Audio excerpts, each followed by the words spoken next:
It's like throwing darts for me, making records. It's like, you know, one of them hits, you know, this close to the bullseye, one of them hits this close to the bullseye, one of them hits the cat.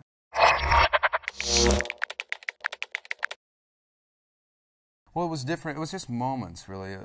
When I initially started writing songs, and it was clearly going off in different directions, there was nobody in my band I was playing tapes for to give me a perspective. And in the past, you know, about half the stuff that my band didn't like, I would listen to 5 years later, and I would think, thank God that somebody told me that this sucked, because it's really awful. And I didn't have anybody like that. And eventually Al and Natasha were sort of helping me out with that as well. And we didn't always agree either.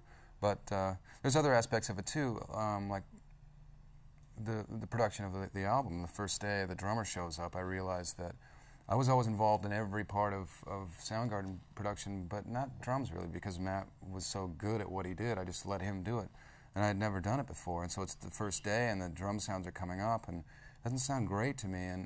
But I'm thinking, you know, I don't really know how to make it sound the way I want. And it took a couple days of a couple different songs, and then I realized, yeah, I can do this. Because really, it's all about your ear. You have to trust it. If it sounds good to you, great, then it's good. And if it doesn't sound good to you, you just describe what's missing and change it, and it works. And it's their job to figure out what it is you're trying to get. It's actually really simple. You don't even have to read a manual or anything. How about some of the specific songs on this, like Can't Change Me? What was the genesis of that, and how did that transform as you recorded it? That one was pretty straightforward. I did a demo of it at home. It's almost exactly like the record. I mean, there's keyboards, and the chorus of the song kind of transformed on the record, but the basic idea is really similar. That's one of those kind of 15-minute songs where I started getting the idea musically, and then the lyrics were sort of integral, like just the melody started to come with the lyrics already attached, so the whole thing just kind of rolled out and simple, quick. Which are, a lot of people say those are the best songs, but the reason why is if you don't labor over anything, you're not tired of it yet, so it seems like the best song. But the vocal has a kind of fragility and power that maybe was hard to get across in front of a big thick band like you had before. Did that seem, was that a liberating thing for you? It's a fun thing, that's for sure, especially in recording a song and then mixing and like listening for vocal nuances that you might recognize in another harder song and really like it, and then when you go to mix, you can't get it out. You know, you're always trying to push that little part up, and it doesn't. You're not going to hear it.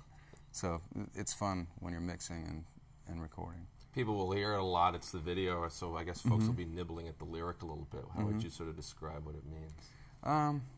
Well, I guess the original, or not the original, but the immediate idea that someone is going to get is that it's a guy making a statement to a woman about, you know, you can't change me, so fuck off.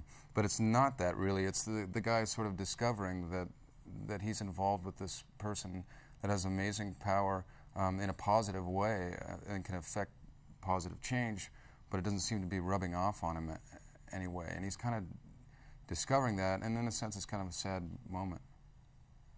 Will be, obviously because it's your solo record, people will be looking for hints of autobiography in a lot of these songs. Will they be looking successfully? Is there a lot of you in here, or are you playing There's characters? A lot, yeah. There's also characters. I mean, you'll have to put on your little miner's helmet with the light and like go into the record, and there's Porta Chris. Oh, that's not him.